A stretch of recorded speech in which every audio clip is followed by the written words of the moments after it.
हाथ में मोबाइल या बाइक या मोटा पैसा तो लगता है मज़ा मज़ा और मज़ा ही मज़ा है।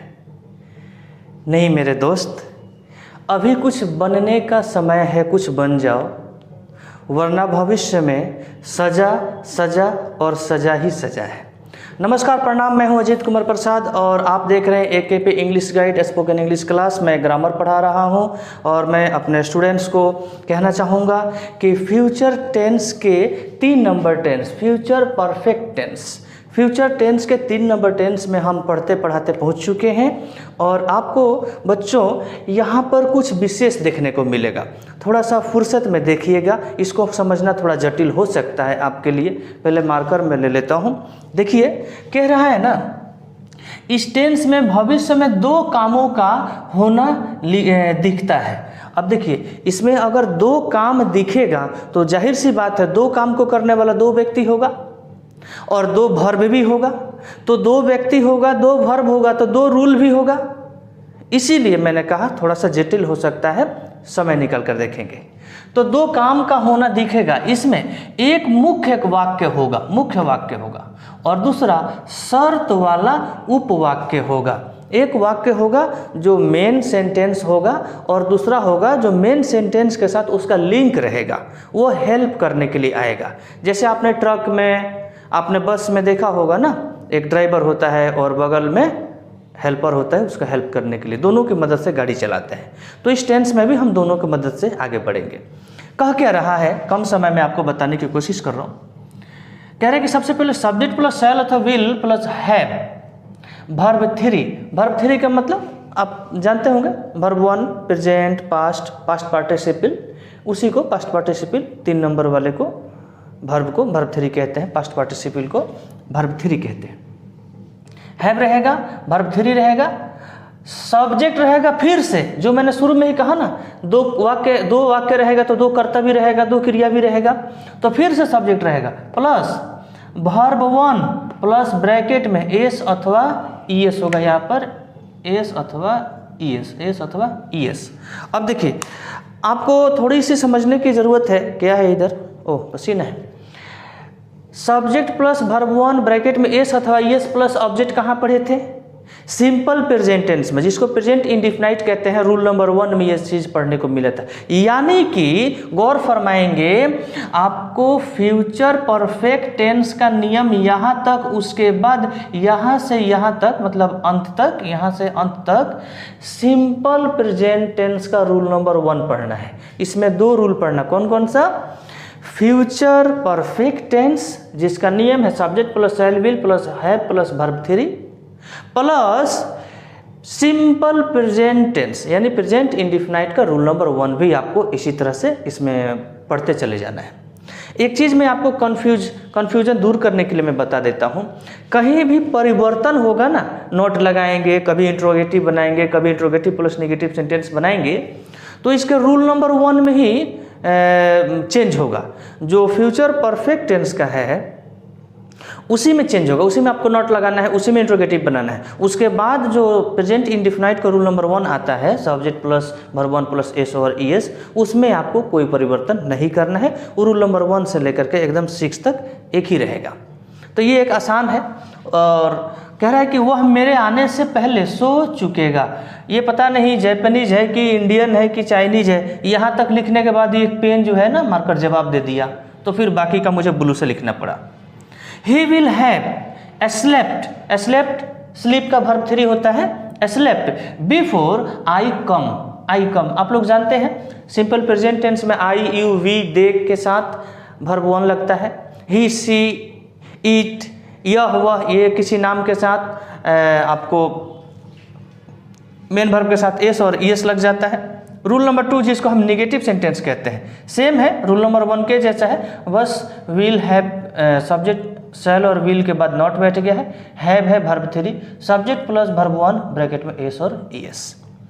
डॉक्टर के आने से पहले रोगी नहीं मर चुकेगा। The patient will not have died, ये देखिए डाइड वर्ब 3 है। बिफोर द डॉक्टर, डॉक्टर्स नहीं होगा, doctor DOCTOR, before the doctor comes, ये देखिए कम्स डॉक्टर एक व्यक्ति है, सिंगुलर सब्जेक्ट है, अकेले है, एक वचन है, इसलिए हमको मेन वर्ब में एस लगाने की जरूरत है, जो हमारा सिंपल प्रेजेंट टेंस का नियम कहता है। डियर स्टूडेंट्स, इस टेंस के बाकी के रूल्स भी हम आपके सामने बोर्ड पर लेकर के आ गए हैं। देखिए रूल नंबर 3, जिसको हम इंट्रोगेटिव सेंटेंस के नाम से जानते हैं, कह रहा है शैल अथवा विल। अच्छा, एक चीज़ मंत्र की तरह याद रखिएगा, कोई भी स्ट्रक्चर आप पढ़िएगा ना, टेंस का पढ़िए, टेंस से बाहर का पढ़िए, उसमें रूल नंबर 3 और 4 का जो स्ट्रक्चर है, रूल है, वो हेल्पिंग वर्ब से शुरू होता है। हेल्पिंग वर्ब तो आप जानते हैं, ये, जा, am, has, have, can, could, shall, should, may, might, use to, was to, है ना, ये जो कुछ भी है तो हेल्पिंग वर्ब से शुरू होता है। रूल नंबर 5 और 6 WH वर्ड से शुरू होता है। एक चीज़ आपको बता देता हूँ, रूल नंबर 3 और 4 ये भी इंट्रोगेटिव सेंटेंस, रूल नंबर 5 और 6, इधर 6 नहीं दिख रहा है, मैं अभी बता देता हूँ, इसी में छुपा हुआ है 6, WH वर्ड से, ये जो दिख रहा है WH वर्ड से शुरू होता है। फंडा क्या है भाई, जब प्रश्न ही पूछना है तो 4 नियम क्यों, समझ लीजिए। 3 और 4 ऐसे प्रश्न होते हैं जिनका उत्तर, जिनका आंसर आप यस और नो में दे सकते हैं, हाँ या नहीं में उत्तर संभव है दे सकते हैं, जबकि रूल नंबर 5 एंड 6 का आंसर हाँ या ना में नहीं दे सकते, ये डिस्क्राइब करना पड़ता है। आइए यहाँ समझाते हैं। रूल नंबर 3, क्या डॉक्टर के आने से पहले रोगी मर चुकेगा? आप जवाब दे सकते हैं हाँ, आपका जवाब हो सकता है ना। इंग्रेजी, will the patient have died before the doctor comes. देख रहे हैं ना, डॉक्टर कम्स, मैंने पहले समझाया था ना, रूल आधा जो है, ये रूल नंबर जो 2 है, subject plus verb 1 plus S अथवा एस, इसमें परिवर्तन नहीं हो रहा है। परिवर्तन किस में हो रहा है? फ्यूचर परफेक्ट टेंस में। नॉट इसी में लग रहा है, इंट्रोगेटिव इसी का किया जा रहा है, दूसरा नंबर रूल जैसा है वैसा ही। अब आइए रूल नंबर 4 में, तो मैंने 4 को शॉर्ट में समझा दिया है। क्या है कि रूल नंबर 3 में जैसा है वैसा आप लिखते जाइए, बस सब्जेक्ट के बाद यहाँ आपको नॉट बैठा देना है, बाकी जो है वैसा ही रहेगा, और यहाँ पर भी आपको सब्जेक्ट के बाद नॉट बैठा देना है।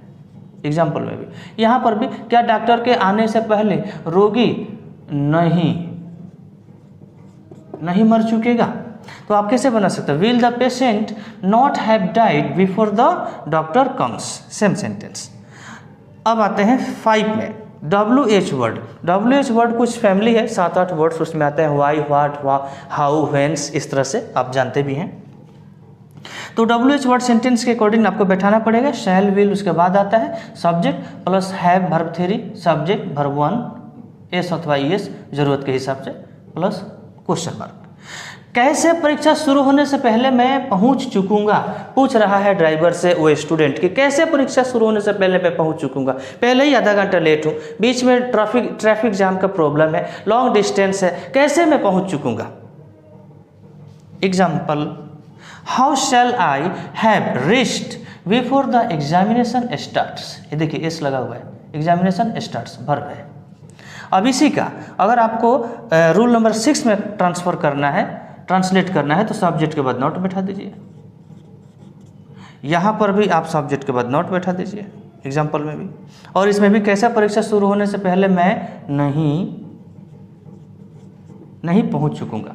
कैसे परीक्षा शुरू होने से पहले मैं नहीं पहुंच चुकूंगा? परीक्षा शुरू होने से 2 घंटा पहले मैं घर से निकल चुका हूं तो आराम से पहुंच चुकूंगा, देरी हो जाएगा तो भी मैं पहुंच चुकूंगा क्योंकि मेरे हाथ में 2 घंटा एक्स्ट्रा टाइम है। Example, how shall I not have reached before the examination starts. Exam शुरू होने से पहले मैं कैसे नहीं पहुंच चुकूंगा। ये वीडियो अगर आपको समझ में थोड़ा सा कम आए तो आप इसको पॉज करके और माइंड रिलैक्स करके देखेंगे, सब कुछ समझ में आ जाएगा। इसके बाद बस और एक टेंस बचता है, फ्यूचर परफेक्ट कंटिन्यूअस टेंस, वो भी हम आपके सामने जल्द लाने की कोशिश करेंगे। मिलेंगे आपसे अगले वीडियो में, तब तक के लिए जय।